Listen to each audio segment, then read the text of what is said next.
I got my bike stolen. What happened? How did you get your bike stolen? I left it unlocked because I'm a freaking rookie. In the city of Seattle. In the city of Seattle, I left my bike unlocked. And then Mike asked if he should drive around to try to go find it. So I said, sure. Whenever I said I'm going to go out and drive around and go look for it, how likely did you think it was that I was going to find your stolen bike? No chance. No, zero chance? I think maybe I thought a 10% chance. I thought maybe somebody would ride it and then lay it down, leave it somewhere, maybe stumble upon it. Because it hadn't been that long since it had gotten taken. What, you think it had been less than an hour? Like 30 minutes. 30 minutes from the approximate time of the bike snatch. Yeah. And the bike snatching of 2024. So I hop in the car and you send me the pin for where the bike was stolen from. Yeah. Or some would say taken, because is it really stolen if it was unlocked? It was on private property. Yeah, it's still stolen. Yeah. Still stolen. Yeah. Yeah. Okay. You didn't put it on the curb like, hey, No. take this. It was behind a No, fence. it was behind a fence in somebody's front yard on private property. Right. Yeah. So no one was like, are they giving this bike away? No. I just came across a free giveaway bike. No. That wasn't the case. So you send me the pin. So I drive over there. It's probably 5 minutes from my house. And then I just get into the mind of a bike thief. Where would you go? Where would I go if I was the bike thief? As I'm sitting at the stoplight, I see a silver bike. It looks like the bike, but I'm not going to run a red light. It might not even be our bike. Yeah, yeah. So I wait patiently. I'm just patiently anticipating flooring it down this alleyway to catch up with this guy on this bike.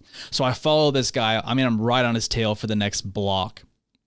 And then I pull up next to him, and I can tell it's our bike. So I roll down my window, and I say, hey, where'd you get that bike? He's like, what? I was like, that's my bike. I got the keys to the lock right here. And then he just takes off. And then for the next 10 minutes, I'm in a high pursuit chase of the bike thief around our neighborhood. I'm throwing it into the reverse. I'm backing down streets going about 20 miles per hour, flipping around. I'm like Jason Statham in our neighborhood right now trying to catch this thief.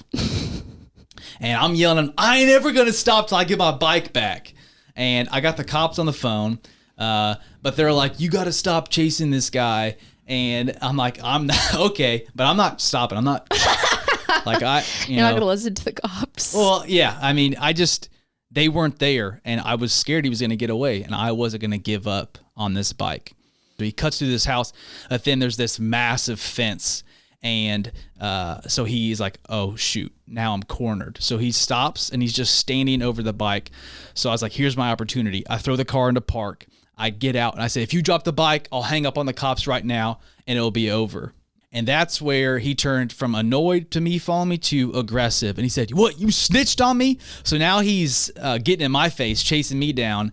And what the cop said is, you can't follow him. He could be armed. And that didn't mean anything to me until he was in my face. And I was like, so I got a cowardice real quick.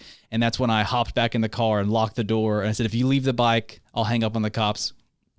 And then he's getting really upset that I'm on the phone with the cops. So I lied to him, and I told him I wasn't even on the phone. I was just saying that to scare you. And then the cops are on speakerphone. They hear everything I'm saying to this guy, and they're like, please stop engaging with this man. And like, I'm like, I'm not. And like, we can hear you talking to him. We hear you. Stop. So then I hung up on the cops. And then the guy was like, I was like, all right, just... He hands me back the helmet because he took that as well. And we got the bike back. Could I have almost lost my life for the sake of getting our bike back? Yes. I said thank you, but please never do that again. Yes. And that's super fair.